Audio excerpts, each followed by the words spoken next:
Penelitian dan pengembangan. Wabil khusus berkaitan dengan aliran-aliran kepercayaan atau ajaran-ajaran yang sesat dan sebagainya dalam perspektif pandangan Islam. Telah hadir dua narasumber kita. Yang pertama yaitu Jaksa Agung Muda Bidang Intelijen, yaitu Bapak Mas Yudi. Ya. Beliau nggak mau ditambah-tambah kiri kanannya, katanya singkat saja Pak Mas Yudi. Ya. Karena itu kita kasih penghargaan dengan satu pantun saja, Pak. Bunga anyelir, bunga kemboja. Pak Mas Yudi hadir, kita bahagia. Tepuk tangan ini. Ya. Berikutnya tidak asing lagi pimpinan kita yang beliau juga akan menyampaikan arahan untuk kita semua, yaitu pada hari ini, yaitu Bapak Profesor Dr. Utang nanti akan menyampaikan arahan kepada kita hal yang penting bagi kita semua dalam rangka penguatan konsolidasi. Dan kemudian juga tidak asing, ya, itu Profesor Dr. Paina Singka Subekti. Ya, ya. Terima kasih Ibu Hajah Palina hadir dengan kita, akan menyampaikan juga paparannya nanti kepada kita, ya, untuk mendampingi kita semua bersama-sama. Nah, kepada Pak Mas Yudi, kita ada cukup waktu untuk diskusi pada hari ini, Pak, ya. Sesuai dengan yang terjadwal, ya, Pak, ya. Ya, jadi dari apa? Berkaitan dengan konsolidasi sinergitas umat Islam sebagai upaya menangkal berbagai aliran dan penyimpangan, begitu, ya. Mungkin masing-masing narasumber nanti kita beri waktu yang cukup sekitar 20 menit, ya. Selanjutnya nanti kita akan buka forum diskusi, ya, secara lebih luas. Kepada para hadirin tentu kami minta nanti selain pandangan-pandangan kritis juga masukan-masukan bagi Komisi Pengkajian, Penelitian dan Pengembangan. Ini sangat penting, ya, karena munculnya berbagai aliran-aliran dan ajaran yang sesat itu sangat dinamis, ya, sangat dinamis sekali, dan ini perlu sikap waspada kita, proaktif kita untuk memberikan informasi laporan kepada kita semua, dan ini juga tidak hanya kepentingan umat MUI, bahkan kepentingan negara. Oleh karena itu, Praputan izin kita persilakan dulu Pak Mas Yudi, ya, untuk menyampaikan paparannya. Silakan, Pak. Baik, terima kasih moderator. Assalamualaikum warahmatullahi wabarakatuh. Waalaikumsalam warahmatullahi wabarakatuh. Selamat siang untuk kita sekalian. A'udzubillahi minasyaitonirrajim. Bismillahirrahmanirrahim. Rabbi shrahli sadri wahlul 'uqdatam min lisani yafqahu qawli. Wassalatu wassalamu ala asrofil anbiya'i wal mursalin wa ala alihi washabbihi ajmain, amma ba'du. Yang saya hormati moderator, yang saya hormati para narasumber, siap, dan juga tentunya yang saya hormati para pengurus MUI, ya, MUI Pusat,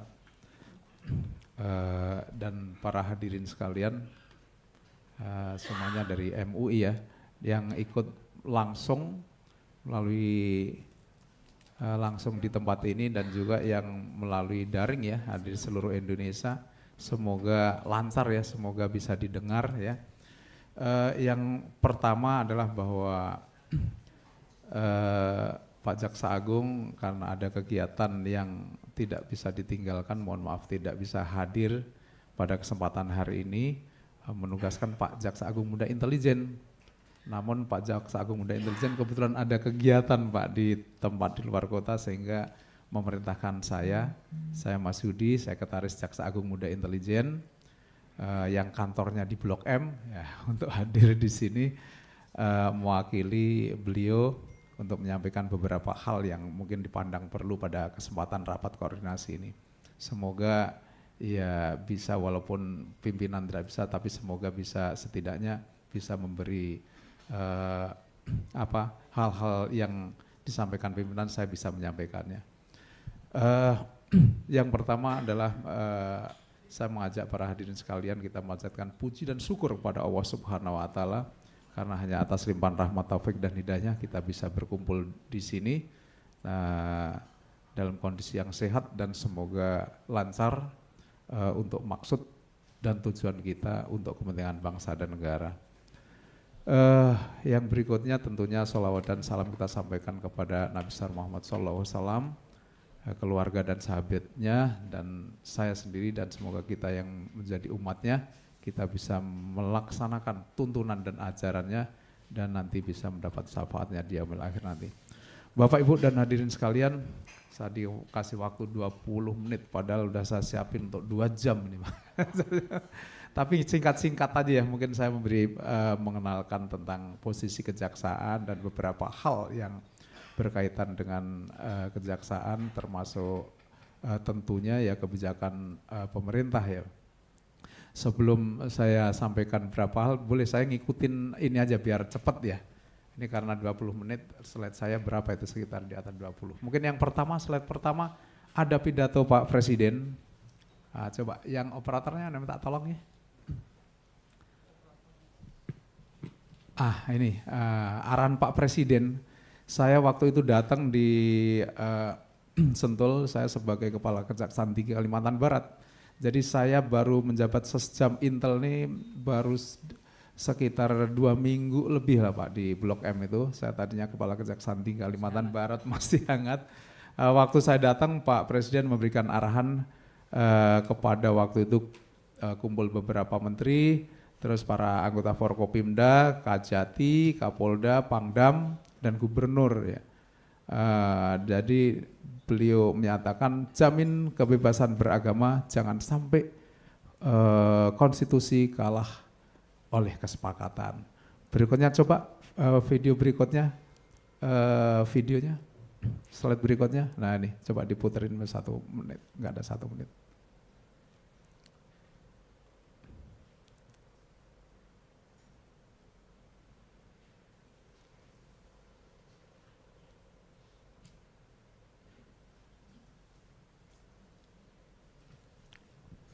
Videonya bisa diputar?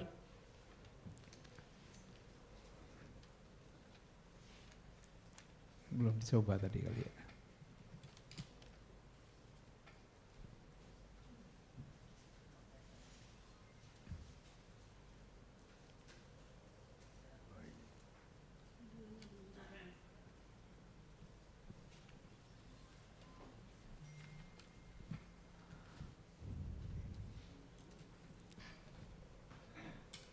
Oke, bisa nggak? Kalau nggak bisa lanjut.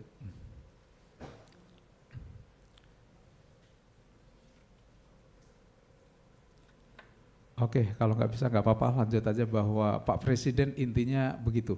Intinya bahwa supaya bahwa kebebasan beragama itu harus dijamin sepenuhnya oleh negara, termasuk di dalamnya aliran kepercayaan ada di masyarakat ya gitu. Lanjut saja, apa-apa. Aku nggak baca narasi, jadi slide aja. Fahri nggak bisa bantu?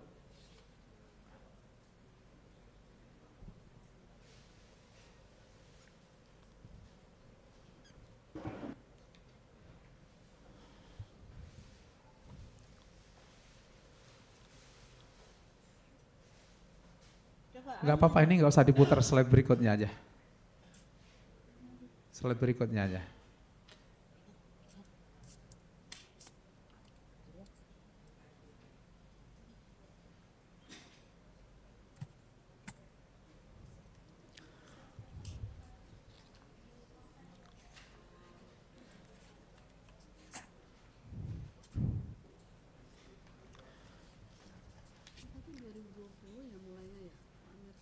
Baik, mungkin sambil nunggu slide yang agak bermasalah, saya hanya akan menyampaikan bahwa sebenarnya seperti apa sih aliran kepercayaan atau aliran keagamaan ya.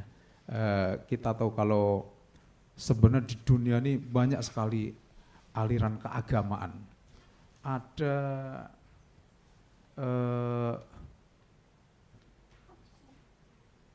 banyak sekali ya, ada 4.000 lebih kalau nggak salah di negara di dunia deh. Di dunia itu 4.000. Nah,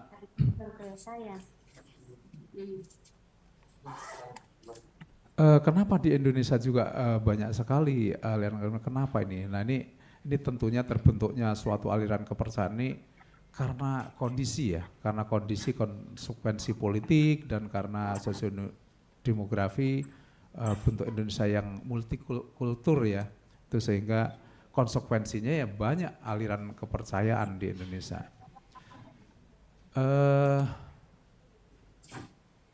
Ini bolak-balik dari urutannya nih. Slide-nya nggak bisa dari depannya ya.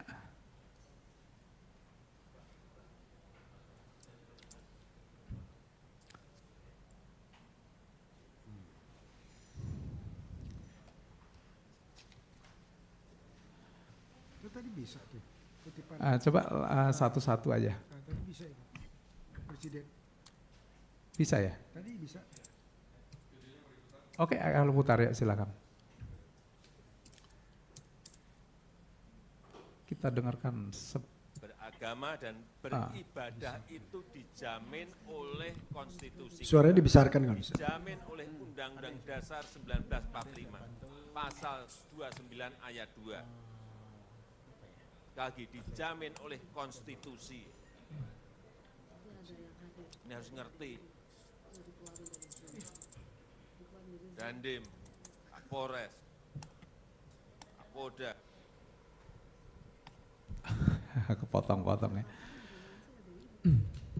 Beragama dan beribadah itu dijamin oleh konstitusi kita. Dijamin oleh Undang-Undang Dasar 1945, pasal 29 ayat 2. Iya. Lagi Iya, kurang jelas. Ayo kita lanjut aja, yuk. Silakan waktunya. Saya dikasih waktu cuma 20 menit ya. Ayo, bisa dibantu Kak slide-nya? Aku nggak di-print kan maksudnya. Baik ya, yang disampaikan Pak Jaksa Agung, Pak Presiden ini bahwa ya sebenarnya yang disampaikan itu bahwa setiap orang itu berhak pengakuan, jaminan, perlindungan dan kepastian hukum yang adil serta perlakuan yang sama di hadapan hukum ya. Ini juga yang jelas ini pasal 29 itu negara menjamin kemerdekaan setiap orang memeluk agamanya masing-masing dan beribadah menurut agamanya dan kepercayaannya. Nah di sini nih sebenarnya nanti akhirnya timbul putusan Mahkamah Konstitusi ya. Ayo lanjut ya.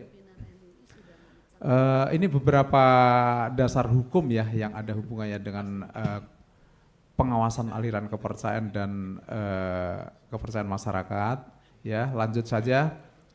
Lanjut saja kemudian tim koordinasi Pakem. Nah, ini juga kita kenapa kejaksaan konsen dan turut dalam pengawasan aliran kepercayaan. Ini juga bahwa berdasarkan Undang-Undang 17 2011 tentang intelijen negara ini di pasal 9 kejaksaan juga merupakan salah satu penyelenggara intelijen negara. Apa sih kenapa saya tampilkan di sini? Karena di intelijen negara itu mempunyai tugas pokok dan fungsi untuk melakukan pendidikan, pengamanan dan penggalangan. Nah, ini bukan hanya di kejaksaan saja, tapi beberapa lembaga atau kementerian itu mempunyai aparat intelijen. Inilah yang sebenarnya menjaga negara ini ya berkoordinasi untuk melakukan cegah dini dan deteksi dini terhadap beberapa hal yang bisa saja mengganggu ketertiban umum atau mengganggu keberlangsungan pemerintah negara. Nah, kemudian juga saya tampilkan di sini peraturan Jaksa Agung nomor 5 tahun 19. Ini bunyinya apa nih? Ini tentang tim koordinasi pengawasan aliran kepercayaan dan aliran keagamaan dalam masyarakat. Ini saya hanya mengenalkan saja. Yuk lanjut. Kemudian kejaksaan ini diberi kewenangan menyelenggarakan pengawasan aliran kepercayaan ini juga ada di Undang-Undang Nomor 11 Tahun 2001 tentang kejaksaan. Ini Undang-Undang Kejaksaan yang baru kemarin tahun 2001 yang merubah Undang-Undang Kejaksaan Nomor 16 Tahun 2024. Di pasal 30 ayat 3 huruf D dan kemudian di huruf E juga kejaksaan diberi kewenangan melakukan pencegahan, penyalahan dan atau penodaan agama. Di beberapa case kejaksaan juga bersama-sama dengan Mendagri dan Menteri Agama membubarkan untuk melakukan pencegahan terhadap aliran kepercayaan masyarakat yang menyimpang ya, gitu. Kemudian lanjut, lah ini dasar pembentukan dan keantukan PAKEM. PAKEM itu pengawasan aliran kepercayaan. Ini kenapa saya tampilkan di sini juga bahwa susunannya itu tim PAKEM pusat, tim pengawas aliran kepercayaan di provinsi dan juga kabupaten kota kita terbentuk sampai sana karena ada Forkopimda, ada Kepala Kejaksaan Negeri, ada Polres, ada Dandim. Oke, selanjutnya ini gambaran saja. Tugasnya apa tim PAKEM ini? Nah, ini karena kejaksaan sebagai koordinator atau sebagai ketua, tugasnya di sini dirinci ini. Ini dari tugasnya menerima dan menganalisa laporan, terus kemudian meneliti aliran kepercayaan, terus mengajukan laporan. Nah ini nanti bisa di-share ke panitia untuk sebagai tambahan untuk bisa dijadikan pengetahuan atau bisa dijadikan bahan diskusi ya.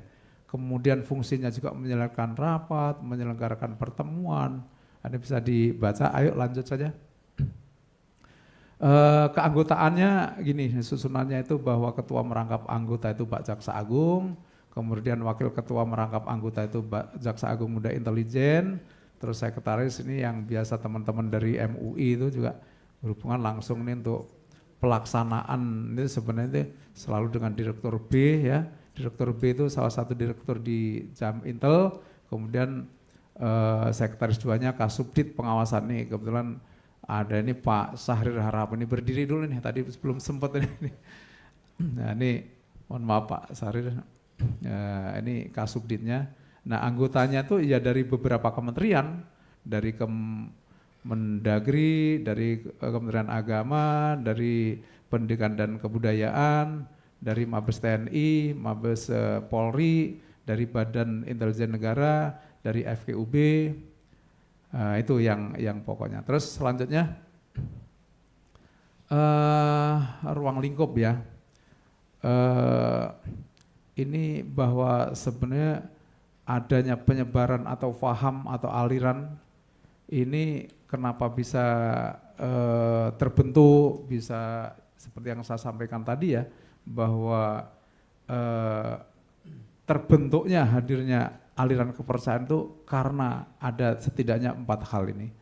Karena pemikiran, karena pemahaman, atau karena penafsiran, dan pelaksanaan ajaran atau paham aliran kepercayaan masyarakat yang kemudian itu meresahkan masyarakat. Karena diindikasikan menyimpang atau sesat, atau bahkan menodai, menghina atau merendahkan suatu aliran kepercayaan masyarakat dan suatu agama yang dapat menimbulkan rasa kebencian atau permusuhan dalam masyarakat serta dapat merusak mengganggu kerukunan umat beragama. Nah, kita concernnya di sini, aliran kepercayaan seperti apa yang kita titik beratkan atau kita terus kita pantau, kita awasi ini terhadap ajaran atau paham yang seperti ini yang meresahkan masyarakat. Lanjut, kemudian apa upaya kejaksaan ya terhadap aliran kepercayaan atau keagamaan yang menyimpang atau meresahkan ini. Nah ini ada tugas pokok dan fungsi kita, ini saya sampaikan duluan nih sebagai pengenalan, mungkin banyak yang sudah koordinasi dengan kejaksaan, tapi ada beberapa di antara kita juga ini untuk menyegarkan kembali ya. Saya selalu di setiap pertemuan juga kita, karena di provinsi kita juga bentuk dan kita rapat, selalu rapat ya secara berkala untuk supaya menginventarisir hal-hal atau permasalahan yang ada gitu. Kejaksaan mempunyai tugas secara preventif. Nah, ini melalui sosialisasi atau penyuluhan hukum atau penerangan hukum. Nah, ini memang dalam prakteknya ya, aliran kepercayaan atau aliran keagamaan yang menyimpang itu kan kadang-kadang juga karena ketidaktahuan. Banyak yang ya kalau tokoh pendirinya itu memang dengan suatu tujuan atau suatu maksud tertentu, akhirnya mengajak orang-orang yang tidak berpendidikan atau kurang pendidikan, tidak mendapat layanan pendidikan, tidak ada kesempatan pendidikan, sehingga di pelosok-pelosok itu banyak sekali di situ. Saya sering kalau ke daerah-daerah itu kayak gitu, sehingga dia mudah dipengaruhi. Nah, upaya kita ini kadang-kadang kita memang kita rapatkan, yaitu warga kita juga yang harus dilindungi gitu. Sehingga kita kedepankan juga sosialisasi penyuluhan hukum dan penerangan hukum, bahwa ajaran yang dia lakukan atau yang diterima itu salah gitu.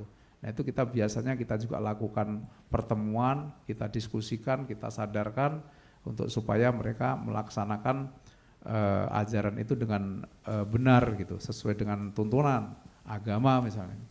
Atau kalau aliran kepercayaan ya yang sesuai gitu, yang tidak meresahkan, yang tidak bertentangan. Karena ada kriteria kan yang bertentangan tuh, yang meresahkan tuh seperti apa gitu. Terus kita ya upaya preventif ini pencegahan, artinya supaya tidak berkembang, supaya tidak meluas, dan ya kita cegah supaya itu menjadi tidak terjadi dan tidak menyebar luas gitu. Kemudian kerjasama dan koordinasi dengan instansi dan pejabat pemerintah. Memang kita selalu tidak kita putuskan sendiri, tapi dengan pendapat dari instansi lain, termasuk dari MUI ya. Kita kemarin juga dari itu juga ada, kita pasti minta kajian dari MUI. Kemudian melakukan pendekatan keagamaan atau kepercayaan dengan melalui jalur agama dan kepercayaan terhadap Tuhan Yang Maha Esa. Ya kita pasti kita panggil, kita klarifikasi seperti apa sebenarnya ajaran itu gitu. Itu upaya-upaya preventif. Nah, kemudian kita juga represif, penindakan juga. Jadi kalau sudah sifatnya memang melakukan tindak pidana, ada unsur-unsur pasal dalam undang-undang memang udah dilanggar, ya kita tindak lanjuti dengan penegakan hukum. Misalnya dengan kita laporkan kepada pihak penyidik ya, dengan pakai 156 KUHP ya tentang penodaan agama untuk diproses. Walaupun ini sebenarnya perlu untuk melakukan penindakan itu dengan berbagai macam pertimbangan. Kenapa? Sekali lagi kita biasanya itu kita pertimbangkan situasi dan kondisi dan rasa batin masyarakat itu. Walaupun beberapa case ya juga kita tidak lanjuti dengan penegakan hukum gitu. Baik, lanjut. Ya ini hanya bagian penanganan pengawasan aliran kepercayaan saja, bahwa kita ini juga banyak sekali kita selalu update, karena aliran kepercayaan pun banyak juga ini. Kita juga selalu dari daerah-daerah itu ada laporan, terus kemudian ya kita prosesnya itu kita telaah ya. Terus seandainya dalam telahan itu ada indikasi penyimpangan yang mengganggu ketentraman dan ketertiban umum, kita rapatkan, kita rekomendasikan, ya nanti tindak selanjutnya apakah ini administrasi atau ini langsung ke penegakan hukum justisial. Ayo lanjut, saya akan bahas masalah yang bukan update ya sebenarnya, tapi ini masih menjadi perbincangan itu yang tentang putusan MK itu. Lanjut. Ya lanjut saja. Terus ini ya ini sebaran ya, sebaran tentang aliran kepercayaan ini. Oke, lanjut saja. Lanjut. Oke, terus ini apa nih? Ini nih, ini yang saya mungkin yang akan saya sampaikan pada kesempatan siang hari ini, bahwa adanya putusan Mahkamah Konstitusi nomor 97 tahun 2016 ini. Ini dilandasi bahwa MK berpendapat bahwa berpendirian bahwa terhadap pemaknaan agama dan aliran kepercayaan yang secara konstitusional merupakan hak dasar warga negara yang harus diberlakukan secara adil. Nah, ini dan menurut putusan MK ini di dalamnya itu mencakup hak untuk menganut kepercayaan terhadap Tuhan Yang Maha Esa adalah bagian dari hak asasi manusia dan kelompok hak-hak sipil dan politik. Ya. Kemudian hak asasi yang bersumber pada hak alamiah, tentunya hak ini melekat pada setiap orang karena ia juga manusia. Dan hak asasi ini bukan pemberian negara.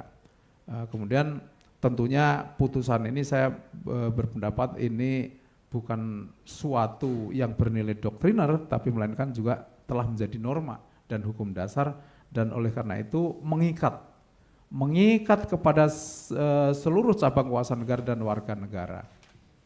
Oleh sebab itu putusan ini juga dituangkan secara normatif. Ini juga penafsiran agama dan aliran kepercayaan ini memiliki hak yang sama seperti yang saya sampaikan tadi di pasal 28E ayat 1 dan ayat 2 serta pasal 29 ayat 2 KUHP.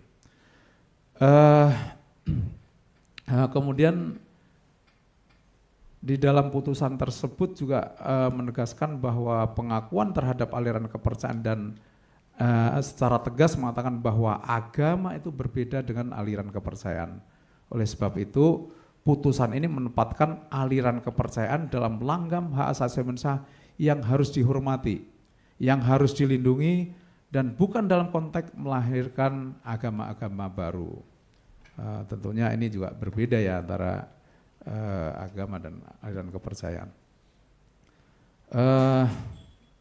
Kemudian rujukan utama dalam putusan tersebut ya bahwa warga negara Indonesia wajib menjunjung tinggi nilai-nilai ketuhanan Yang Maha Esa dengan cara memeluk agama dan kepercayaan yang diyakininya dan beribadah sesuai dengan keyakinan sepanjang tidak bertentangan dengan syariah yang sudah disepakati bersama. Putusan ini tentunya menegaskan bahwa agama merupakan identitas yang wajib dimiliki oleh setiap warga negara, dan yang tidak boleh berkembang itu adalah paham yang tidak beragama atau ateis ya, atau tidak meyakini adanya Tuhan Yang Maha Esa sehingga tidak memiliki identitas agama.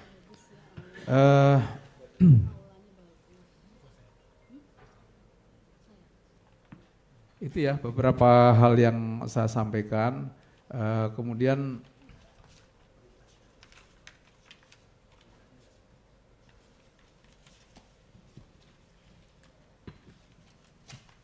bahwa dari hasil pemetaan kita ya masih ditemukan adanya permasalahan terhadap putusan MK tersebut ya. Antara lain ini juga aliran kepercayaan itu banyak yang masuk surat kepada kita nih, mereka masih menjadi permasalahan terhadap layanan administrasi dan kependudukan, terus layanan pendidikan, juga akses atas pekerjaan, kemudian kebebasan untuk melaksanakan ritual, dan adanya stigmatisasi negatif. Memang yang terjadi di masyarakat itu, ini makanya dengan penekanan dan pernyataan dari Pak Presiden ini tentunya kita juga harus laksanakan putusan MK ini dan sampai dalam tataran bawah dalam pelaksanaan itu.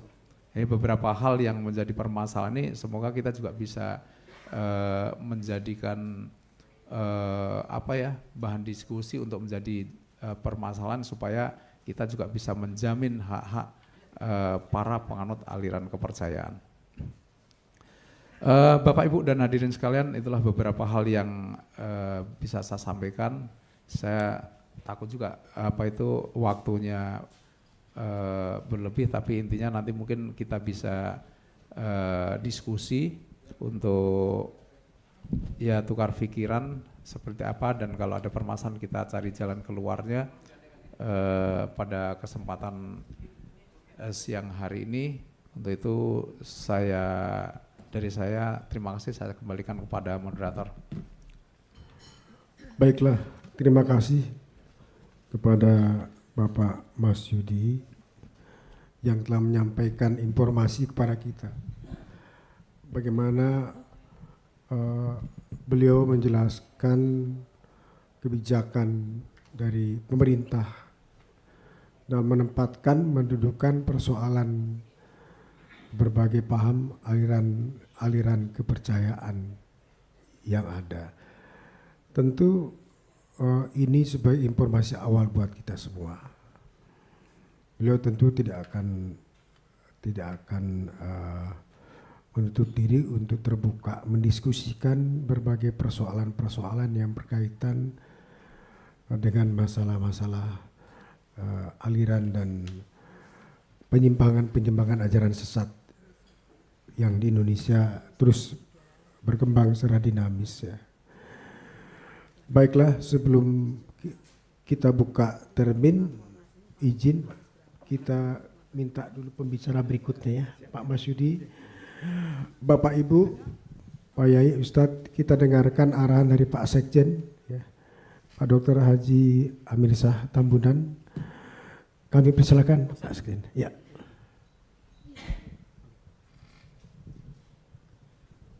Bismillahirrahmanirrahim. Assalamualaikum warahmatullahi wabarakatuh. Waalaikumsalam. Alhamdulillah wa syukurillah. Wala hawla wala quwata illa billah. Yang saya hormati Pak Ses Jam Intel, Pak Mas Hudi. Di sini ada Pak Mas Hudi Suhud. Ada Pak Mas Hudi. Teman saya yang sering komunikasi. Izin Pak Ses. Pak dengan Sahuta Horas. Beliau itu kalau sudah soal urusan MUI ya luar biasa Pak, serius. Tanpa kenal waktu terus konsultasi. Kemudian ada hadir Pak Wantim dengan pertimbangan, Pak Utang, Ibu Palina, dan Bapak Ibu hadirin sekalian, baik secara Zoom maupun secara offline. Saya ada dua hal ini. Pertama, saya mau meneruskan Pak Sesjam Intel. Kalau kita sudah mengetahui ada aliran sesat, ada slide-nya saya oleh panitia bisa menampilkan. Terus mau kita apakan saudara kita ini? Itu yang terpikir bagi saya. Yang kedua Pak Ses, bagaimana orang supaya tidak sesat? Itu penting sekali. Tadi saya garis bawahi apa yang disampaikan itu. Nah, orang yang terlanjur kita apakan? Tentu harus kita bimbing. Kenapa? Karena ini saudara kita. Untuk apa? Untuk kembali ke jalan yang benar. Itu. Ya. Tapi memang tidak mudah. Kenapa tidak mudah, Pak? Karena dalam alam pikiran mereka itu sudah sampai kepada tingkat pokoknya gitu. Pokoknya kalau bahasanya Mas Taryono itu. Pokoknya gitu. Ya kan? Hidup matinya di situ. Nah, ini yang repot nih. Ya kan? Hidup matinya di situ. Nah kalau sudah hidup matinya di situ, ya terus kita apain? Nah coba terus ke beberapa contoh aja itu yang sudah dinyatakan sesat itu saya ingin sampaikan. Misalnya terus slide berikutnya, Islam Jamaah, ya kan? Ahmadiyah, kan? Terus apa lagi? Sholat dua bahasa. Ada sholat dua bahasa itu, nah dan lain-lain ya. Kalau Syiah belum, Syiah itu kita perdebatannya masih sangat tajam sekali. Wahabi juga belum. Jangan juga sembarang kita mengatakan sesat, nggak boleh. Kita harus ekstra hati-hati. Karena begitu sebuah aliran dinyatakan sesat, itu pertanggungjawabannya memang tidak mudah. Pertanggungjawabannya, Pak, dunia akhirat. Bukan hanya dunia saja. Kalau jam Intel tadi dunia saja kali secara hukum. Tapi MUI akhirat. Jangan sampai ada orang mengatakan begini, enak aja MUI memfatwakan sesat. Terus gimana? Itu haknya Allah. Kalau gitu kirim aja surat sama Allah kepada yang terhormat Allah Subhanahu wa taala. Apakah sebuah aliran itu sesat atau tidak? Itu orang bilang, ini orang normal atau gimana? Karena apa? Disuruh ngirim surat ke Allah Subhanahu wa taala. Padahal para ulama, ilmuwan, umara, ulama, cendekiawan diberi kewenangan untuk mengatakan sesuatu sesat tidak. Sekarang latar belakangnya apa? Ada dua. Tadi Pak Ustaz Jaminta sudah mengatakan, mulai dari pasal 29 ayat 2. Ya, di sini jelas ada kemerdekaan, ada kebebasan untuk memilih keyakinan. Dari sinilah pintu masuk kebebasan ini. Tapi kebebasannya tidak bertanggung jawab. Kita minta kebebasannya yang harus bertanggung jawab. Oke, sekarang slide kedua. Yang kedua, lanjut. Nah, jadi kita coba lihat ya, bahwa ini menjadi propaganda ya, propaganda Pak Ses ya. Apalagi jelang pemilu ini. Kenapa jelang pemilu banyak aliran muncul? Sebab ini bukan tidak mungkin, sangat mungkin ada aktor. Karena gampang Pak Ses. Seorang tokoh begitu masuk dinyatakan dilindungi oleh seorang tokoh. Yang penting suara. Mulai dari haram jadah sampai sejadah. Dikumpuli suara. Ini harus hati-hati. Dan MUI nggak bisa seperti itu. Jadi harus kita clearkan ini. Karena itu definisi suatu agama yang katakan sesat apabila sebuah aliran tidak mewajibkan sesuatu yang dihukumkan wajib berdasarkan ijtima ulama. Jadi yang wajib disunatkan, yang sunat diwajibkan, dan seterusnya. Dibolak-balik hukumnya, ya kan? Nah, karena itu ditambah lagi dengan 10 kriteria yang sudah disebutkan oleh MUI. Lanjut. 10 kriteria itu ya ini yang saya katakan tadi. Islam Jamaah, Ahmadiyah, Iqrar Sunnah, Al-Quran Suci, menama-namakan agama yang luar biasa. Ini fatwanya sudah keluar semua nih. Al-Qiyadah Islamiyah berubah menjadi apa Pak Utang? Al-Qiyadah menjadi Gafatar. Jadi aktornya itu juga, nggak kapok juga deh. Sudah masuk tapi masih buat aliran sesat. Lanjut. Nah, sebelum saya sampai ke 10 kriteria ini begini. Islam Jamaah tadi itu sudah menjadi pengetahuan umum, tukar baju. Ya kan? Menjamah menjadi LDI. LDI ini sudah perhatian khusus di MUI. Sampai ke Mukernas kemarin sudah kita keluarkan rekomendasi kebijakan MUI. Karena masih dalam pembinaan, maka pimpinan yang ada di LDI yang ada di MUI kita minta untuk dinonaktifkan. Gitu Pak Sarin. Itu kebijakan, putusannya bukan saya, bukan Pak Utang dan bukan Bu Palina sebagai sekjen. Tapi putusannya Mukernas. Kenapa? Karena 2 kali datang ke MUI minta kami kembali kepada paradigma baru. Tapi faktanya di lapangan enggak tuh. Kita aja dilecehkan. Kita nggak mau institusi Mahkamah Agung mau dilecehkan. Dan kita nggak mau institusi MUI dilecehkan. Gitu Pak. Ya. Nah, ini pembinaan tanggung jawab kita semua. Dan itu tanda tangan di atas materai. Dan mereka datang secara ikhlas kemari untuk minta dibina. Tapi ketika mau dibina nggak mau. Itu gimana? Nah, terserah nanti kita yang hadir di forum ini, baik yang Zoom maupun yang langsung. Mau kita apakan? Ya kalau saya sih sederhana aja. Mau dibina monggo, nggak mau ya sudah. Ya kan? Kan gitu aja. Nanti justru mereka yang memberatkan dirinya sendiri. Kayak gitu aja. Nah, jadi 10 kriteria ini sudah menjadi standar di MUI, dan saya yakin pemerintah juga sudah memberikan perhatian terhadap 10 kriteria ini. Gitu Pak Ses ya. Jadi rujukan. Dan ini waktu saya Sekretaris Komisi Pengkajian Pak Utang, ketua komisi waktu itu, tahun 2000 berapa Pak? Kira-kira 15 tahun lalu. Tahun 2000-an. Enggak. Sebelumnya 98 ya. Jadi ini sudah menjadi pengetahuan umum kita semua. Jadi intinya mengingkari salah satu rukun iman itu jelas, ya. Begitu juga meyakini dan atau mengikuti akidah yang tidak syar'i. Itu jelas, ya. Meyakini turunnya wahyu setelah Al-Qur'an dan seterusnya dan seterusnya. Intinya Bapak Ibu sekalian, ini harus dilakukan validasi. Harus dilakukan penelitian, harus dilakukan sesuai standar SOP, standar operating procedure. Artinya tidak semudah itu kita menyatakan satu golongan kelompok itu sesat. Sebab harus punya fakta data yang clear. Ya. Ini kita lewat aja, ini sudah sering dibahas ini.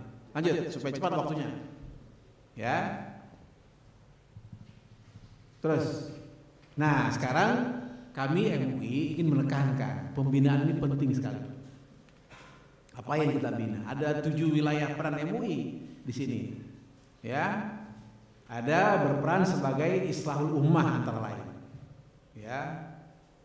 Ada berperan sebagai harokah tajdid, memperbaharui. Ada yang berperan sebagai upaya untuk, ini kok ketika ditayangkan agak kurang bisa dibaca ya. Tapi nanti ketika dikirim melalui PDF-nya bagus ya. Nah, ini antara lain tugas-tugas kita sebagai warasatul anbiya ingin meluruskan ya agar akidah keyakinan umat beragama secara internum, ada 2 nih. Secara internum ini tugas dan wewenang kelembagaan keagamaan. Secara eksternum tugasnya pemerintah untuk membuat aturan. Jadi saya mau apresiasi Pak Ses Jamintel supaya Bakor Pakam ini kita hidupkan dari pusat sampai provinsi, kabupaten, kota. Sebagai apa? Upaya mencegah dan membina. Kita fokus ke sana. Kedua hal itu Pak. Karena belakangan ini saya tanya MUI provinsi, kabupaten, kota, Bakor Pakam kita ini sudah nyaris tidak terdengar suaranya. Gitu Pak. Nyaris tidak terdengar. Gak tahu Pak Saril, betul gak? Nyaris tidak terdengar di provinsi, kabupaten, kota. Jadi, alasannya menjaga HAM. Justru menjaga HAM kita harus aktifkan. Karena jangan sampai mengorbankan kehidupan beragama yang sebutlah misalnya kehidupan beragama yang normal berjalan sesuai mainstream pemahaman keagamaan 80%, yang menyimpang hanya 0,5%. Jangan 0,5% ini mengorbankan yang mainstream beragama. Ini yang kita nggak mau. Jadi pembinaan ini tugas penting sekali. Lanjut. Nah, tugas pembinaan ini Bapak-Ibu sekalian, sebagaimana fungsi MUI ada 2 ya, sebagai sodikul hukumah dan khodimul ummah. Jadi khodimul ummah ini bagaimana kita menjadi khodim sebagai pelayan, dan kita bagaimana melayani, gitu ya. Kalau kita sudah melayani umat kita belum mau dilayani ya sudah. Tapi tugas MUI jelas, tidak ingin menjadi pemadam kebakaran. Kenapa Pak? Karena begini, kalau pemadam kebakaran itu Pak, sudah terbakar, baru pemadam kebakaran datang. Ada 2 kemungkinan. Baru sebagian kecil yang hangus, yang kedua udah ludes terbakar, baru datang pemadam kebakaran. Kita nggak mau MUI sebagai pemadam kebakaran.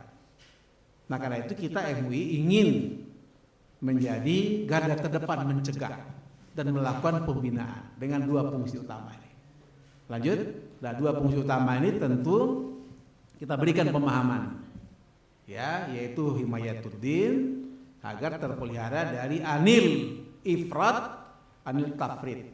Untuk apa? Memberikan pemahaman wasatiyatul Islam. Untuk menanamkan mainstream wasatiyatul Islam, Islam wasatiyah ini sekali lagi tidak mudah juga. Karena jangan sampai apa?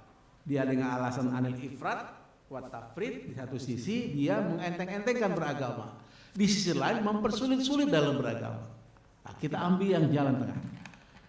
Apa itu yang jalan tengah? Slide berikutnya, mari kita lihat apa yang dimaksud dengan wasatiyatul Islam. Lanjut.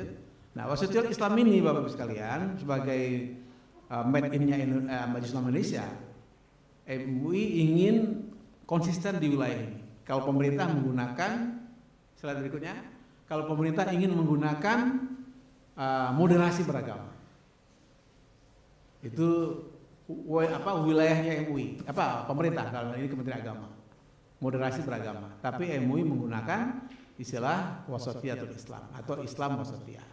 Apa yang dimaksud dengan Islam wasatiyah? Lanjut. Dari tadi Kak gerak ini. Kalau kita pahami, karena ini masih banyak perdebatan ya Pak Ses.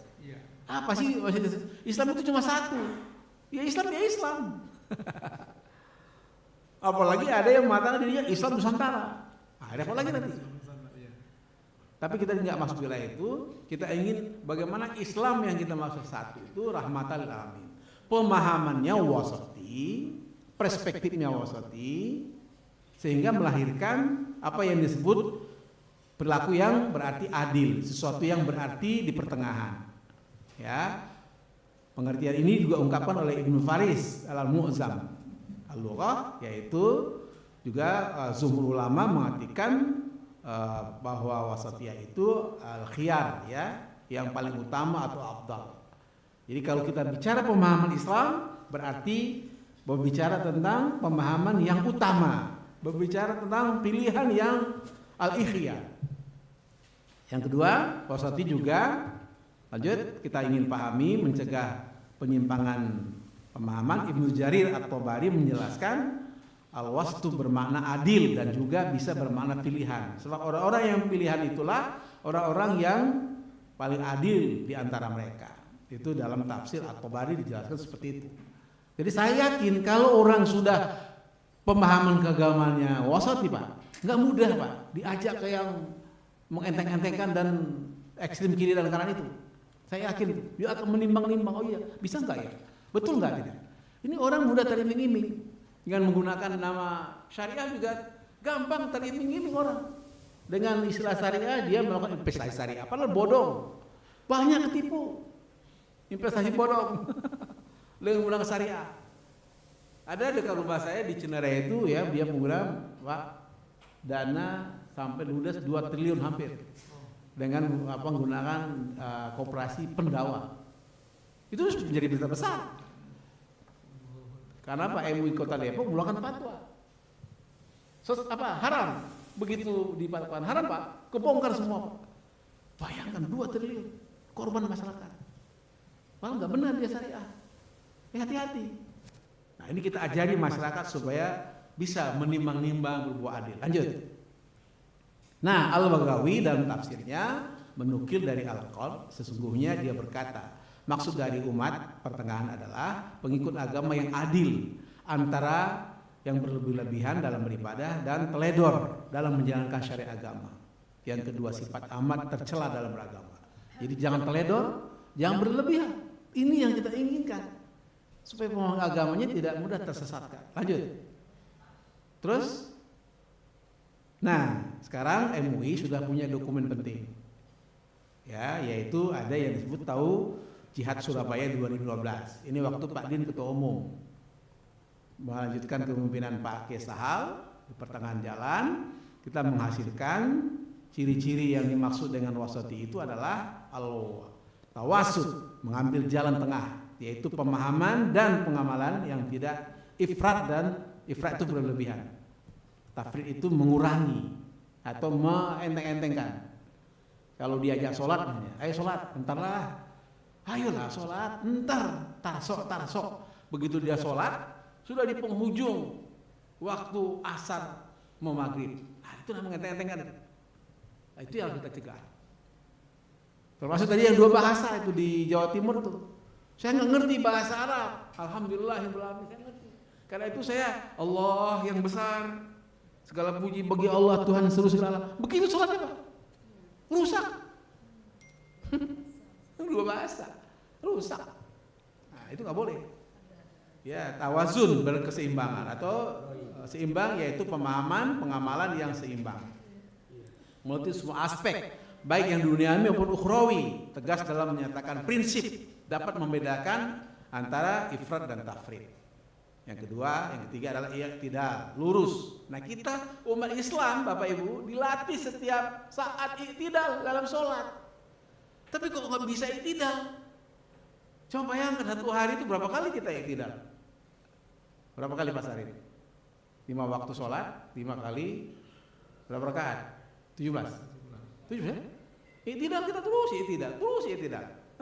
Lurus tegas, yaitu menempatkan tempatnya dan meletakkan hak memenuhi kewajiban secara proporsional. Jelas ya? Tasamu, toleransi, yaitu mengakui, menghormati perbedaan, baik dalam aspek keagamaan dan berbagai aspek kehidupan lainnya. Lanjut. Nah, al-musawah egaliter, itu tidak bersikap diskriminatif pada yang lain disebabkan perbedaan keyakinan, tradisi dan asal usul seseorang. Jadi dia mau suku dari Sumatera kayak saya ini, ya kan? Bu Palina dari Sumba, ya kan? Pak Utang dari Majalengka, Pak Sarin dari Sumut juga, sama saja, egaliter gitu. Nah, itu penting supaya kita memperlihatkan, ya kan, bahwa kita ini sama di hadapan Allah. Inna akramakum indallahi atqakum. Kan gitu ya. Nah, syura, musyawarah, yaitu setiap persoalan diselesaikan dengan jalan musyawarah untuk mencapai mufakat dengan prinsip menempatkan kemaslahatan di atas segalanya. Jadi kita berusaha kalau udah musyawarah selesai persoalan, kita pakai istilah pegadaian, menyelesaikan masalah tanpa masalah. Iya kan? Tapi ini kadang-kadang enggak, dalam musyawarah bla bla bla bla udah diputuskan, tadi sebenarnya saya enggak setuju itu keputusan itu. Udah blunder lagi. Nah, ini yang bikin rusak sering ya. Termasuk demokrasi kita sekarang. Pak Jam, ini saya singgung sedikit lah. Sudah jelas pasal 22 ya. 22E ya, konstitusi kita ya. Bahwa pemilu itu 5 tahun sekali. Ini ada upaya tunda lagi, coba. Kalau bagi saya ini putusan musyawarah yang harus ditaati. Wajib ditaati oleh semua tanpa kecuali. Dan pengecualian diatur dalam penyelenggaraan pemilu, kalau huru hara dan seterusnya. Itu pun disebut pemilu susulan. Tapi kalau untuk pemilu yang dimaksud tepat waktu, yang oleh fatwa MUI disebut pemilu maslahat. Tepat waktu, Pak. Ya kan? Nah, ini saya sampaikan apa adanya di sini untuk maslahat kita semua, sebab pro kontra yang nanti akan muncul itu akan menyebabkan keterbelahan masyarakat. Oh, nggak ada uang. Wah, uang bisa dicari. Rakyat mau urunan, nggak apa-apa. Bisa kita gerakan. Gimana, Pak? Urunan kita 70 triliun urunan, 200 juta penduduk Indonesia. Nggak soal. Ya, berarti tepat waktu. Nah, ini saya sampaikan di depan Pak Jam Intel. Oke. Karena apa? Karena kita bernegara taat konstitusi, Pak. Tegak lurus konstitusi, undang-undang, peraturan dan semua turunannya kita tegak lurus. Bernegara begitu. Supaya tidak ada penyimpangan, penyesatan dalam beragama. Sama halnya supaya tidak ada penyesatan, penyimpangan dalam pemahaman keagamaan. Sama saja. Iktidal tadi. Islah. Sekarang Islah adalah reformasi, yaitu mengutamakan prinsip reformatif untuk mencapai keadaan lebih baik yang mengakomodasi perubahan dan kemajuan zaman dengan berpijak pada kemaslahatan umum, maslahat ammah dengan tetap berpegang pada prinsip al-muhafazatu al qadinil sholih wal akhzul bil jadid al aslah. Jadi memelihara yang yang bagus, melakukan perbaikan ke depan yang lebih bagus. Aulia yaitu mendahulukan yang prioritas, yaitu berkemampuan mengidentifikasi hal ikhwal yang lebih penting harus diutamakan untuk diimplementasikan dibandingkan dengan yang berkepentingan lebih rendah. Kemudian berikutnya tata'awur wal ifkar, dinamis dan inovatif, yaitu selalu terbuka untuk melakukan perubahan-perubahan sesuai dengan perkembangan zaman serta menciptakan hal-hal baru untuk kemaslahatan dan kemajuan umat manusia. Tahadur yaitu keadaban, yaitu menjunjung tinggi akhlakul karimah, karakter identitas, integritas sebagai khairul ummah, yang kehidupan, kemanusiaan dan peradaban. Khusus soal identitas ini, maka tentu ada banyak istilah identitas sekarang yang menyebar, termasuk politik identitas. Nah, politik identitas ini tengah kita siapkan konsep oleh MUI seperti apa pandangan MUI tentang politik identitas. Jangan kita mudah menyalahkan, menyesatkan tanpa jelas konsepnya. Kalau menurut saya, ya politik identitas itu antara lain, ya politik kebangsaan itu adalah politik identitas. Identitas apa? Identitas bangsa. Untuk bangsa apa? Bangsa yang memiliki identitas, yaitu apa? Pancasila. Itu identitas. Tapi ketika ada pikiran langsung menyalahkan politik identitas sesat, wah ini bahaya. Ini akan membuka front, ya Pak Taryono ya. Jadi akan timbul gesekan. Jadi kita harus menggunakan idiom-idiom kosakata identitas itu hati-hati kita. Tidak mudah untuk menyudutkan sekelompok. Ya, partai tertentu bilang ya kami identitasnya ada. Yaitu misalnya identitasnya berdasarkan Islam. Wah, masa kami dilarang? Bisa aja begitu. Yang tidak boleh itu menurut saya justru adalah mengatasnamakan agama, menjual agama, menyalahgunakan agama. Nah, itu tidak boleh. Nah, oleh karena itu bicara soal identitas ini kita harus betul-betul meluruskan dengan baik. Lanjut. Ya, kesimpulannya saya ingin menyampaikan ada 3 hal. Aliran sesat bukan semata-mata kesesatan berpikir, tetapi juga masalah psikologis individual masyarakat ya secara keseluruhan. Dinamika kehidupan yang berat, ya, kekacauan sistem sosial, ketidakpastian nilai-nilai yang ditawarkan oleh kapitalisme, liberalisme menyebabkan orang dengan kecenderungan psikiatrik yang menempuh kehidupan sesat dan menyesatkan tanpa disadarinya. Jadi ada banyak tekanan, banyak faktor orang itu bisa tersesat. Ada juga orang yang tersesat di jalan yang benar. Ada juga pakai Google belok kanan, belok kiri. Ternyata sudah sampai ke jurang. Nah, itu sesat jalan yang benar itu. Jadi jangan sepenuhnya percaya sama Google. Nanti bisa sesat di jalan yang benar. Yang kedua, sementara bagi yang baru terlibat, terkena, terjebak, tertipu oleh aliran pemikiran, pengetahuan, dan keyakinan sesat agar diberi kesempatan untuk memperoleh informasi yang memadai, mendalam dan intensif agar mereka menyadari kehidupan. Kesempatan tersebut disertai dengan sikap yang empati, memaklumi, tidak menghakimi, bersifat argumentatif dan penuh kasih sayang dalam kerangka dakwah. Dakwah yang dimaksud ini oleh mantan Ketua Umum MUI, mantan beliau Pak Kiai Miftah, karena sudah mundur Pak, segera kita cari pengganti. Dakwah itu adalah mengajak, bukan mengejek, merangkul bukan memukul, memberi solusi bukan memberi simpati. Kira-kira begitu yang saya tangkap pikiran kita soal dakwah ini. Kurangnya pembinaan dilakukan oleh MUI bersama komponen ormas lainnya sehingga umat kehilangan orientasi beragama. Ya kan? Sesuai dalam paham Islam maksudnya. Jadi ini tugas kita semua. MUI sekali lagi Pak Justus Jamindar tidak sendiri. Tentu juga pemerintah begitu bersinergi bersama MUI. Mudah-mudahan ini menjadi bagian tugas kita bersama.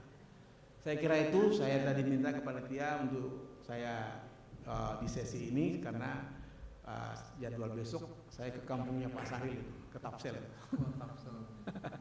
Di sana ada pesantren Darul Mursyid namanya, punyanya Ihutan di Tonga. Saya diundang Pak B. Akbar sekaligus dia untuk menggerakkan kopi sebagai potensi ekonomi lokal yang luar biasa ya. Terima kasih. Mudah-mudahan Rakornas ini bisa berjalan dengan baik, sukses. Kita minta masukan, saran, sumbangan dari peserta. Sekali lagi selamat kepada bidang pengkajian, penelitian yang digawangi Pak Utang, Ibu Palina, beserta komisi dan semua se-Indonesia hadir lewat Zoom. Sekali lagi mohon maaf, bila taufiq wal hidayah. Nasrun minallah, wa fathun qarib. Wallahu muwaffiq ila aqwamit thoriq. Apa lagi? Billahi fisabil haq. Ini Bu Palina dari Persis. Assalamualaikum. Syarikat Islam, maaf. Syarikat Islam. Kalau Matu Anwar apa? Iya nanti diulangi. Sekali lagi terima kasih, mohon maaf. Assalamualaikum warahmatullahi wabarakatuh. Waalaikumsalam warahmatullahi wabarakatuh. Kita beri rasa hormat dan terima kasih Pak Sekjen, Pak Dr. Haji Amir Syah Tambunan yang sudah menyampaikan pengetahuan bukan saja yang faktual tapi yang aktual. Ya. Kalau yang faktual kan urusan KP3 tuh, soal aliran sesat. Yang aktual juga, Pak, ya. Beliau singgung dengan perkembangan dinamis kehidupan kebangsaan kita. Gitu ya. Sangat bagus sekali untuk pegangan kita karena beliau mengatakan bahkan orang yang sesat itu faktornya banyak, bisa faktor psikologis, faktor ekonomi, faktor kemiskinan, ya. Faktor kehilangan pegangan. Ya. Orang beragama tapi dia kehilangan pegangan, bingung. Ya. Muncullah nabi-nabi baru kan karena bingung itu misalkan. Sekali lagi Pak Sekjen, terima kasih Pak Armia Tambunan yang saya hormati. Berikutnya yang kami hormati ya, pimpinan kita Praputra Wijaya akan memberikan arahan juga kepada kita ya. Setelah itu nanti kita buka termin diskusi walaupun waktunya dibatasi sampai jam 12.30 itu kan yang dibatasi kan panitia juga yang bisa menambahkan soal teknis. Silakan Praputra. Bagaimana? Terima kasih. Bismillahirrahmanirrahim. Assalamualaikum warahmatullahi wabarakatuh. Bapak dan Ibu yang kami hormati, Filosus, di sini hadir Wakil Ketua Pantim Kiai Sadli Karim. Ini orang Kulon sama dengan saya itu beliau. Iya. Banten itu sebutnya Kulon, Pak. Iya. Para narasumber ada Buya Sekjen, kemudian ini dari Kejaksaan Agung. Saya ingat kalau ketemu orang Kejaksaan Agung itu ingat almarhum ternyata ya, Pak Basrip Arif dulu. Dulu beliau intens sekali kalau menangani aliran-aliran keagamaan itu. Saya sering diundang oleh beliau. Dulu MUI itu tidak pernah luput dari undangan kalau ada rapat-rapat Bakor Pakam itu. Ya, jadi ke depan kita berharap juga ini ada komunikasi yang intensif lagi antara MUI dengan Bakor Pakam khususnya Kejaksaan Agung. Ada Prof. Palina ini mitra saya, beliau di Wakil Sekjen, saya di Ketua Bidangnya. Dan ini Prof. Firdaus ya, yang menggawangi Komisi Pengkajian. Di sini para mujahid dan mujahidah ini dalam bidang penegakan akidah ini sudah hadir semua. Ini saya bangga lah. Ada wakil-wakil ketua, ada sekretaris, ada Kiai Hamdan, ada Kiai Robi Nur Hadi, dan banyak sekali ada ini para pengurus komisi pengkajian di pusat, dan alhamdulillah teman-teman di daerah hadir, komisi-komisi pengkajian di provinsi, kabupaten dan kota seluruh Indonesia. Semoga ini menjadi langkah kita untuk terus meningkatkan konsolidasi dan sinergitas antara MUI pusat, MUI daerah dan seluruh ormas Islam di Indonesia. Saya tidak akan membacakan makalah ya, yang meskipun sudah saya susun secara pointers karena waktunya juga tinggal sedikit lagi, mungkin sebentar saja beberapa menit saya minta waktu. Pertama saya ingin sedikit juga meluruskan stigma terhadap MUI, bahwa MUI itu seolah-olah mengganggu aliran kepercayaan dan penghayat kepercayaan. Padahal sebenarnya MUI itu sangat menghormati apa yang sudah menjadi concern pemerintah tentang pembinaan aliran kepercayaan dan penghayat kepercayaan. Yang MUI lakukan adalah justru menjaga umat dari penyesatan, menjaga umat dari penetrasi aliran kepercayaan atau penghayat kepercayaan yang masuk ke wilayah umat Islam. Jadi kami MUI itu menjaga dan menghormati adanya aliran kepercayaan dan penghayat kepercayaan, itu silakan. Dan silakan dibina supaya tidak masuk kebun orang. Ya, kebun orang ini kebunnya mayoritas umat Islam. Biasanya itu kalau mereka masuk itu kena tangkap itu oleh para ulama. Dan ini yang menjadi biang permasalahan. Ya. Mereka melakukan penetrasi masuk ke wilayah umat Islam, nah kemudian menyesatkan. Selama mereka bekerja sesuai dengan porsi dan posisinya di habitatnya, ya silakan. Tapi ketika masuk merambah ke masyarakat Islam, itu namanya penyesatan. Ya, itu mengganggu habitat umat Islam. Dan oleh karena itu maka MUI bertindak melalui Komisi Pengkajian dan Pengembangan. MUI melakukan tindakan untuk mengamankan. Sekali lagi, kerjanya Komisi Pengajian, ya, MUI pada umumnya adalah menjaga akidah umat. Tadi seperti yang saya sebutkan, himayatul ummah, dalam rangka menjaga umat khususnya di bidang akidah. Ini yang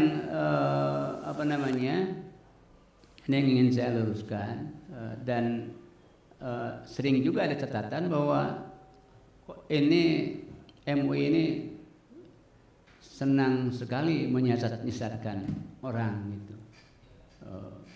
Padahal kan sebenarnya sesat itu bukan disesatkan oleh MUI, mereka sesat sendiri sebenarnya. MUI hanya menunjukkan saja. MUI menunjukkan bahwa yang begitu adalah sesat menurut konsep agama Islam. Jadi ketika ditunjukkan ya mestinya terima. Kenapa? Karena kita berdasarkan ajaran Islam yang sebenarnya. Ya. Nah kalau tidak mau dinyatakan sesat, ya kembali kepada ajaran yang sebenarnya, apa yang diarahkan oleh Majelis Ulama Indonesia. Kemudian terkait dengan judul yang diberikan kepada saya, penguatan konsolidasi dan sinergitas, saya singkat saja. Ini kan sebenarnya kita ini ada basis untuk konsolidasi dan sinergitas itu ada pihak internal, yakni di dalam Majelis Ulama itu sendiri.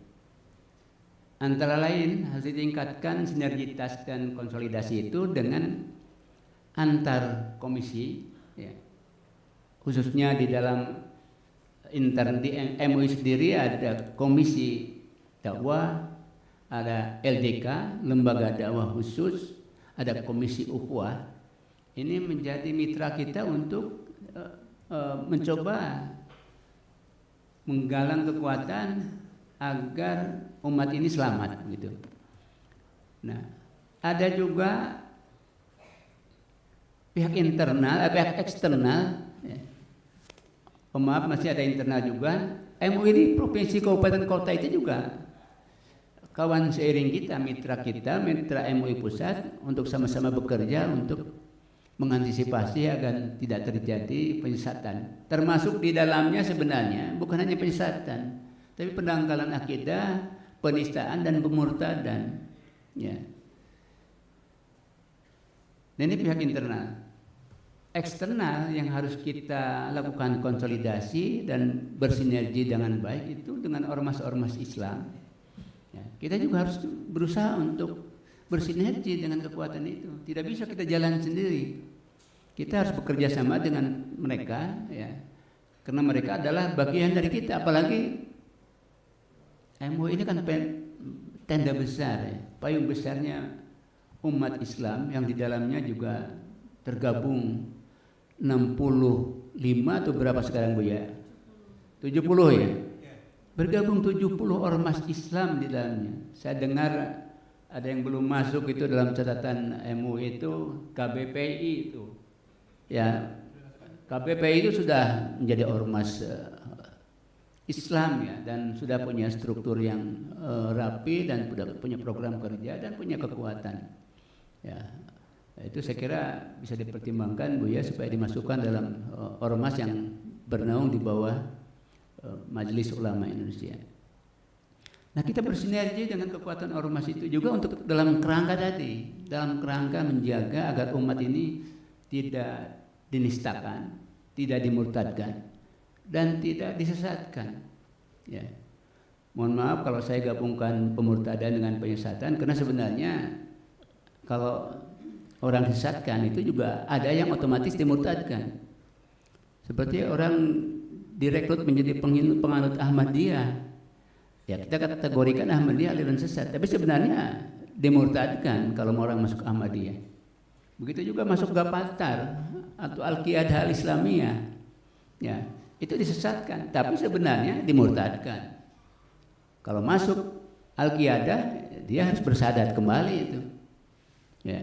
Jadi ada yang disesatkan tapi sebenarnya di dalamnya juga dimurtadkan sekaligus. Oleh karena itu maka dulu komisi pengkajian ini juga menangani penistaan, menangani penyesatan dan menangani juga pemurtadan.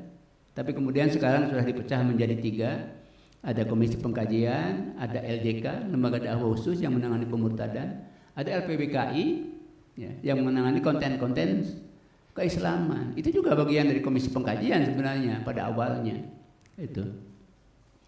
Nah kemudian sebenarnya juga ada strategi baru untuk kita. Kita harus masuk bersinergi dengan kekuatan kampus dan pondok pesantren. Nah saya kira ke depan perbanyak silaturahim dengan pihak kampus dan pondok pesantren, lakukan kerjasama dengan pihak mereka. Kenapa? Karena ini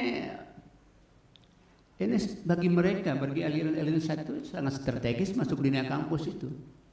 Dunia kampus itu hijau, ya, mudah sekali dipengaruhi dan orangnya masih senang untuk mencoba menjelajah, ya, berselancar begitu. Senang untuk memasuki area-area yang abu-abu, senang yang menarik-menarik begitu. Nah, ketika ada aliran sesat itu masuk ke kampus, mereka senang biasanya menerima itu. Dan saya sudah pernah mendeteksi beberapa kampus itu menganggap Ahmadiyah itu ya sama dengan Muhammadiyah.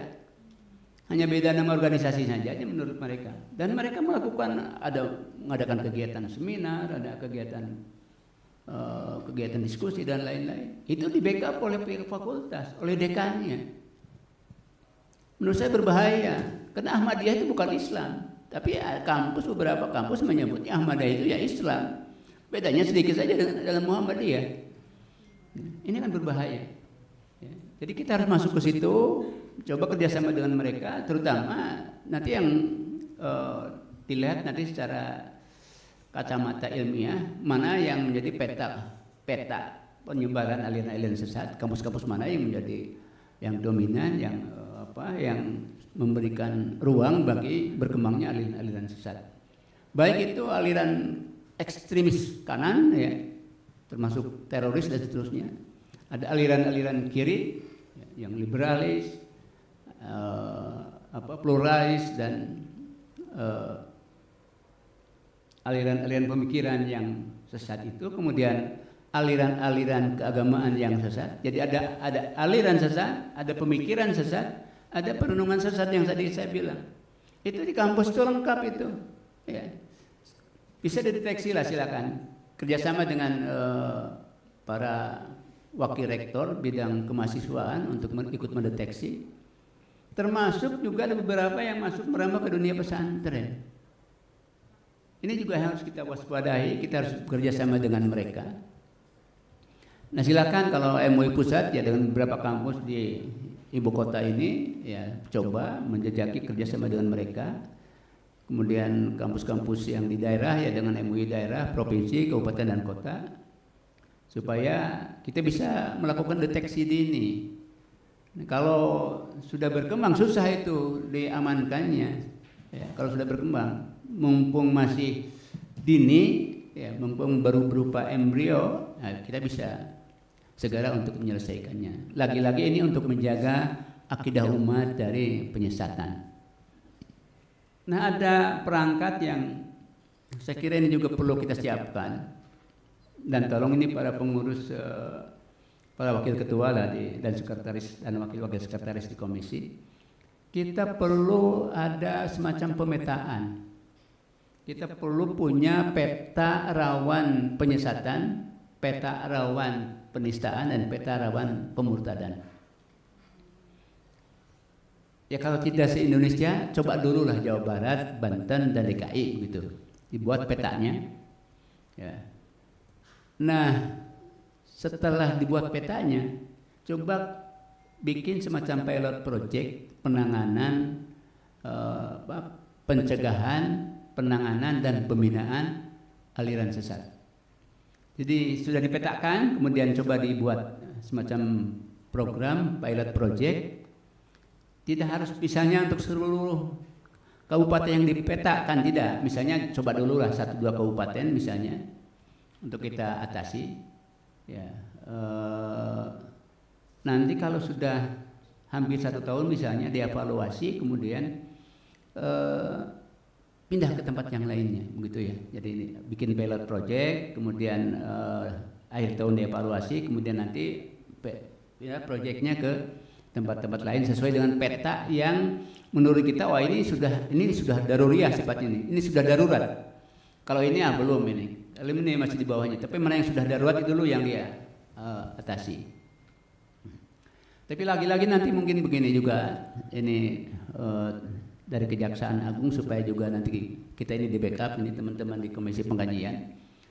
Karena kemungkinan nanti akan bisa jadi ada semacam kekhawatiran atau penolakan mungkin secara halus dari pihak-pihak terkait lah, misalnya kami nggak boleh nih karena ini rawan misalnya terjadi perselisihan, rawan mengganggu stabilitas misalnya. Padahal sebenarnya tadi itu kita memetakan itu untuk mengetahui seberapa jauh kekuatan yang bisa menyesatkan, yang bisa memurtadkan umat Islam ya. Dan tadi yang saya katakan bahwa kita ini sebenarnya ingin menjaga akidah umat supaya selamat dari upaya penyesatan dan upaya pemurtadan.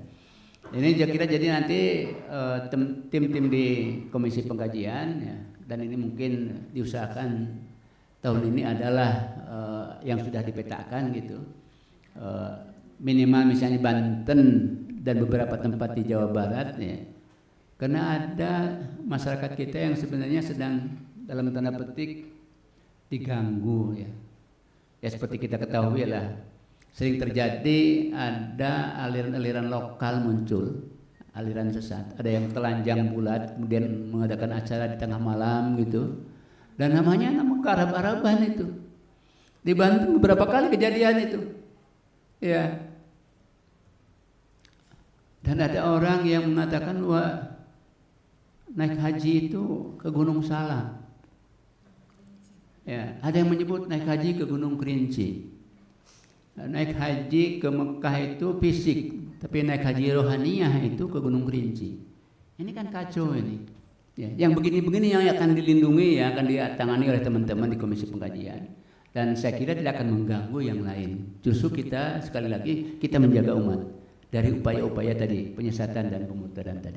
Saya kira begitu Pak Sekretaris Kejaksaan Agung. Saya secara khusus menghimbau supaya MUI ini sering disapa untuk diundang hadir ke sana. Boleh narasumber atau boleh sebagai ikut anggota hadir gitu dalam rapat-rapat Bakor Pakem. Rindu rasanya Bakor Pakem itu untuk mengambil tindakan-tindakan strategis ya, antisipatif terhadap masalah-masalah yang menimbulkan kerawanan. Dulu Ahmadiyah itu oleh Bakor Pakem disetujui untuk dibubarkan, dilarang oleh negara. Dulu sepakat. Tapi kemudian begitu diproses, dan saya termasuk yang diminta ikut merevisi, menyusun draft SK-nya itu, bukan SK Presiden. Nah, tapi kemudian berjalanlah sampai di Seknek waktu itu balik ke Bakor Pakem dan ditunjuk Menteri Agama untuk menyusun. Akhirnya muncul SKB 2 Menteri. Ya, jadi tidak jadi dibubarkan, jadinya diberi peringatan begitu. Tapi itu pun sampai sekarang masih terus dikritik orang supaya itu juga SKB juga dihilangkan. Ini kan berbahaya ini. Ya. Dan itu orang selalu ingin begitu. Nah, sementara kita juga berkepentingan, mahasiswa berkepentingan untuk menjaga akidah umat dari penyesatan dan pemurtadan itu. Terima kasih. Assalamualaikum warahmatullahi wabarakatuh. Waalaikumsalam warahmatullahi wabarakatuh. Terima kasih pada Prof. Haji Utang. Bapak Ibu, kita masih ada waktu.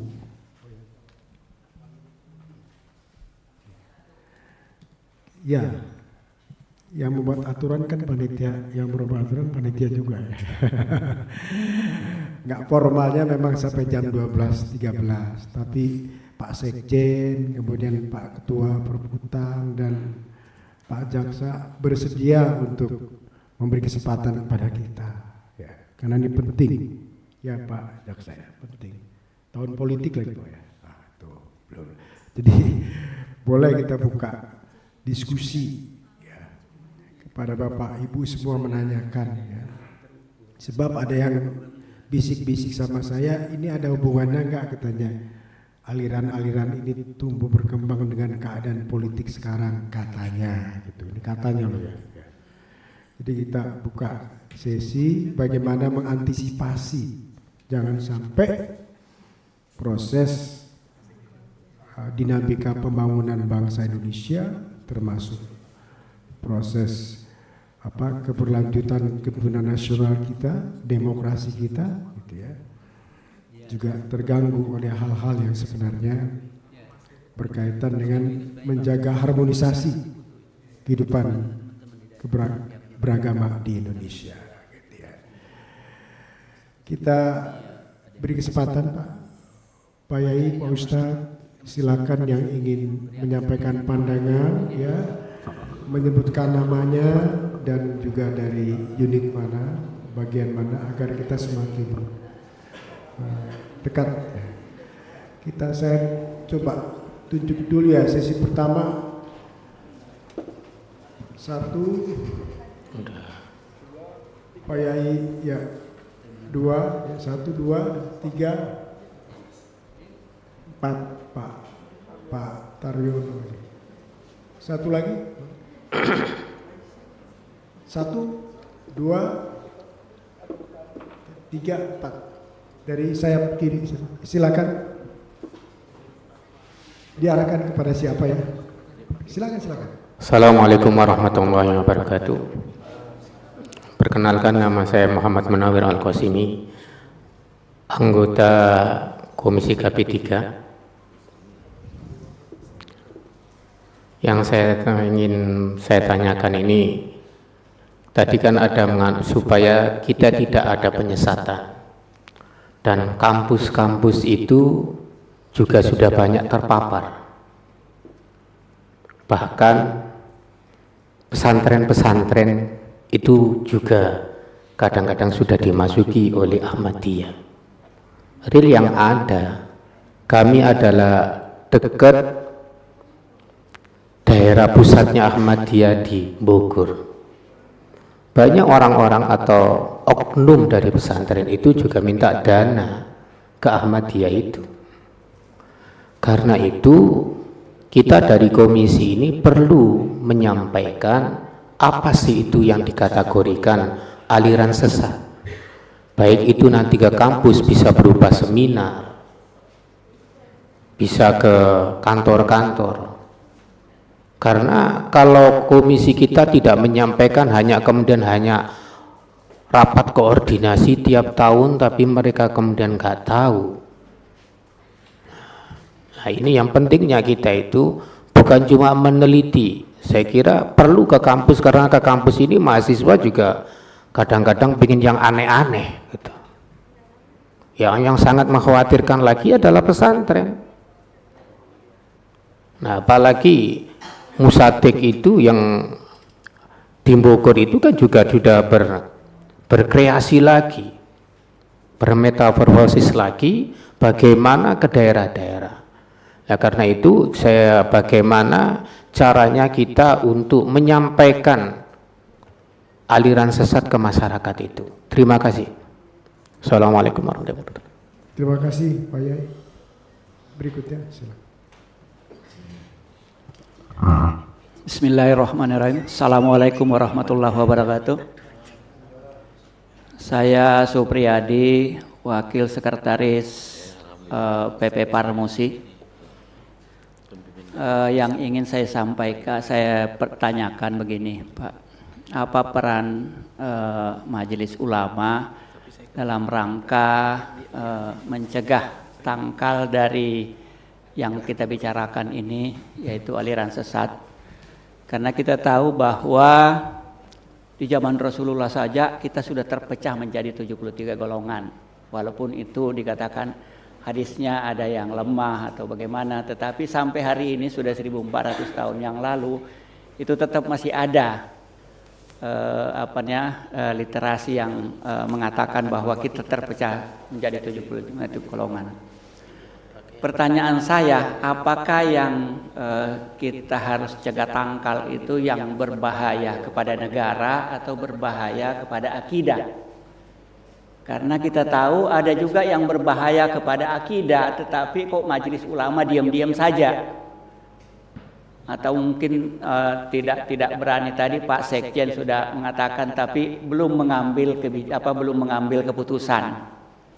Tetapi mungkin tidak berbahaya secara agama, tetapi bisa dikaitkan berbahaya terhadap negara, malah represif.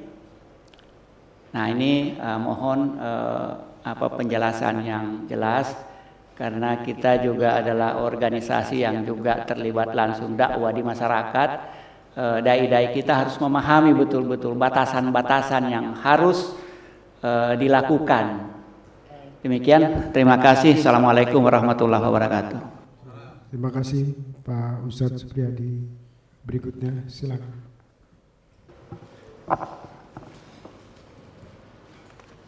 Bismillahirrahmanirrahim.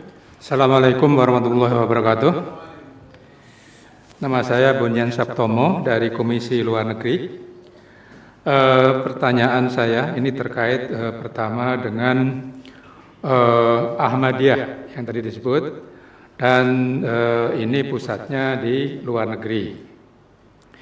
Namun ada lagi yang di forum ini tidak disebut, namun di luar itu banyak sekali tulisan yang terkait dengan Syiah. Banyak tulisan bahwa Syiah itu menyesatkan, ya, namun tadi tidak disebut. Pertanyaan saya, tentu saja ini terkait dengan yang pertama ya, karena pusatnya Syiah dan Ahmadiyah adalah di luar negeri, yaitu di Pakistan dan di Iran. Pertanyaan pertama adalah bagaimana sikap pemerintah dalam hal ini, terutama terkait dengan mubalik-mubalik, dai-dai Syiah dan Ahmadiyah yang berdatangan dari Pakistan dan dari Iran ke Indonesia, ya.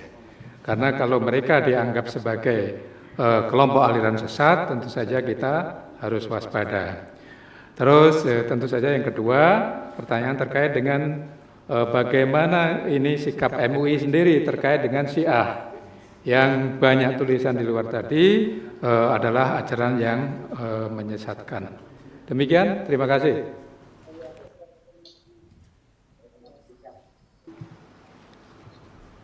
Terima kasih Pak Ustadz Sabto.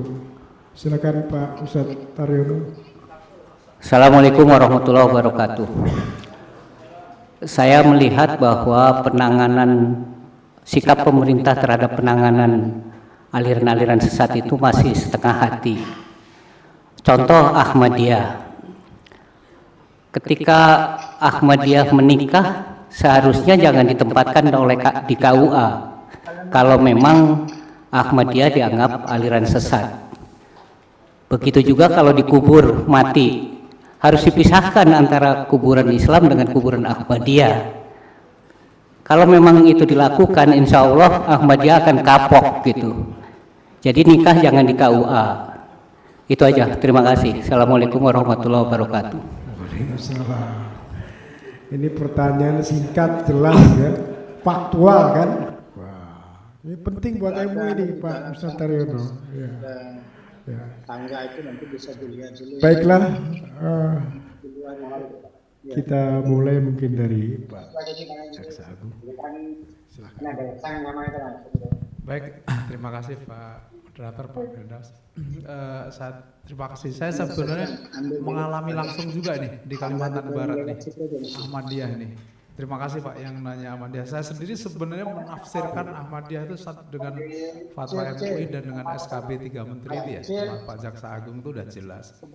Tapi saya juga waktu itu kan justru yang ditangkap, diadili adalah kelompok orang Islam yang sebenarnya ini dari FKUB kalau nggak salah ya, itu ada beberapa waktu itu saya sebagai Kajati menyampaikan itu dan dicari jalan keluar. Jalan keluarnya apa?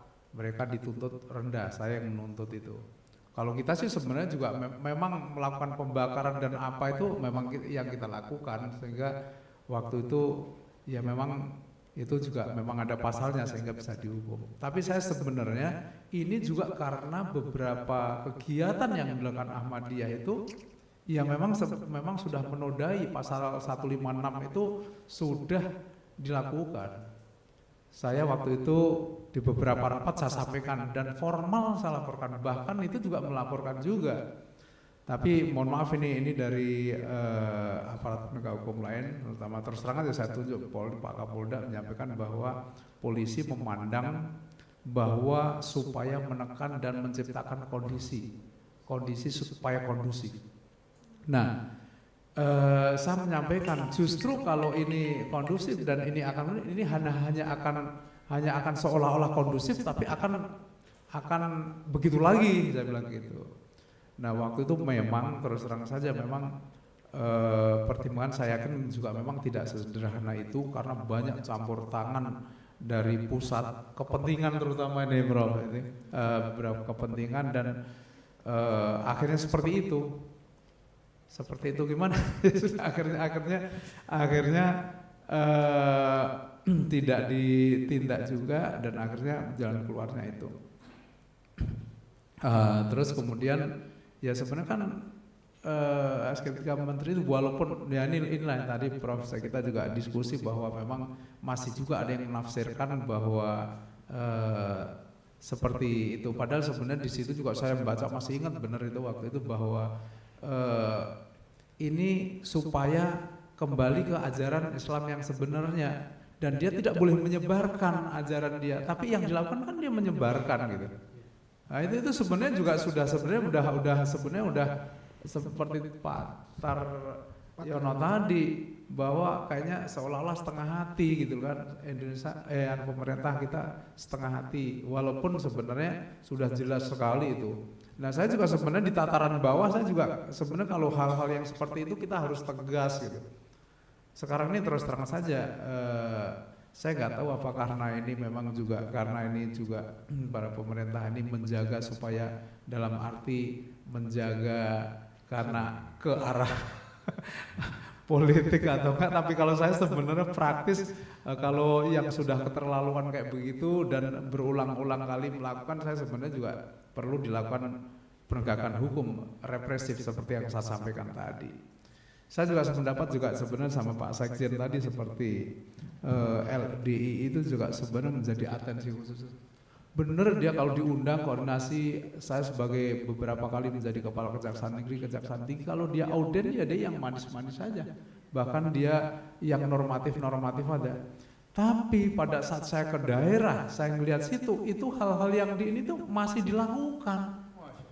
Iya ya, itu dia menganggap bahwa seperti orang yang di luar kelompoknya itu bukan Islam ya, di ini terus kita di apa, seolah-olah najis, kita sholat di situ, gue sholat aja di situ gitu kan, di apa, dipel lagi, dipel nggak apa-apa, tapi kalau dipel tujuannya bahwa kita dianggap najis kan itu kan suatu penghinaan ya, kalau menurut saya gitu.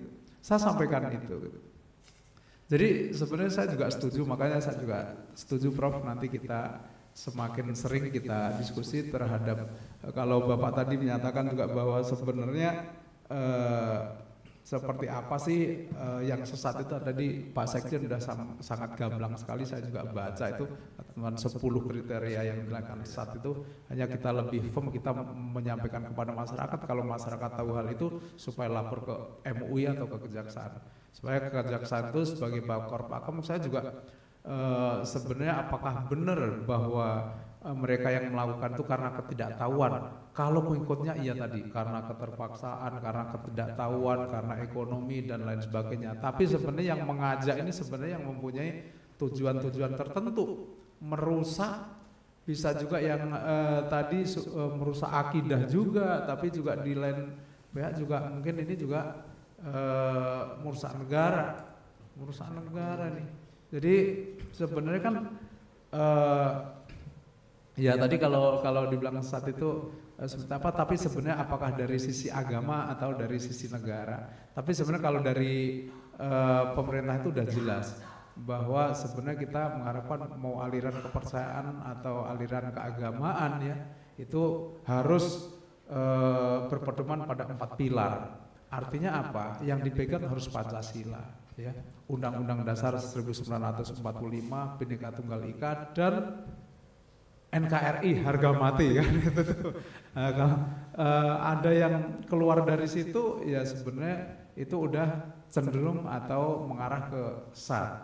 Nah, nanti kita bisa bekerja sama, kita bahas dengan MUI terutama untuk apakah ini memang ciri-ciri aliran sesat atau sebenarnya memang sudah melanggar kriteria tadi atau sudah memenuhi kriteria aliran sesat tadi. Bapak Ibu sekalian, pada kesempatan ini saya juga sampaikan bahwa memang benar kita memasuki tahun politik ya, tahun pemilu. Kalau pilihan presiden dan wapres itu kan tanggal 14 Februari. Dan ini tidak mustahil ya, isu-isu aliran sesat atau aliran sesat ini para pemimpinnya membawa massa untuk yang mengikuti alirannya terus dibawa-bawa ke arah demokrasi, akhirnya mempengaruhi pemilu ini ya dengan kampanye ya, dengan kampanye dihubung-hubungkan dengan pemilu, dan yang akhirnya itu bisa mengganggu stabilitas nasional itu ya, ini yang kita harus waspada. Kita juga berharap MUI sebagaimana tujuan utama dalam pendirian MUI ya Pak ya, MUI terutama kita menjaga memang akidah dan menjaga Islam dan tentunya dengan ajarannya yang sesuai dengan ajaran yang sesungguhnya. Itu mungkin yang bisa saya sampaikan. Terima kasih. Saya kembalikan ke Pak Mansur. Terima kasih Pak Marsudi. Pak Sekjen, Buya, Prabutan, silakan. Ya. Baik, terima kasih. Saya tidak menjawab satu-satu ya.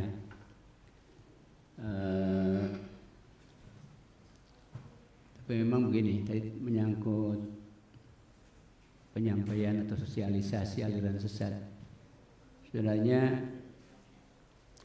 MUI pertama mengeluarkan fatwa. Dia mengeluarkan fatwa itu kemudian dibukukan dan kemudian hasilnya dikirimkan ke pengurus MUI seluruh Indonesia.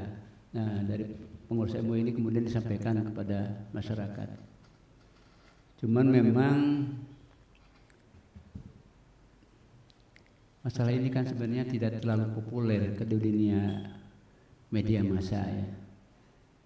Karena mungkin alasannya menjaga stabilitas atau menjaga perasaan orang gitu. Jadi meskipun kita berusaha untuk melakukan sosialisasi itu sering terhambat di tengah jalan. Ya.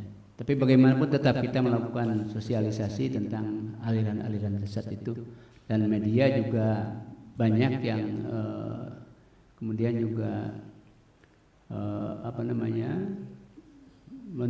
merepot itu ya berita tentang aliran-aliran sesat. Ya mungkin di dunia di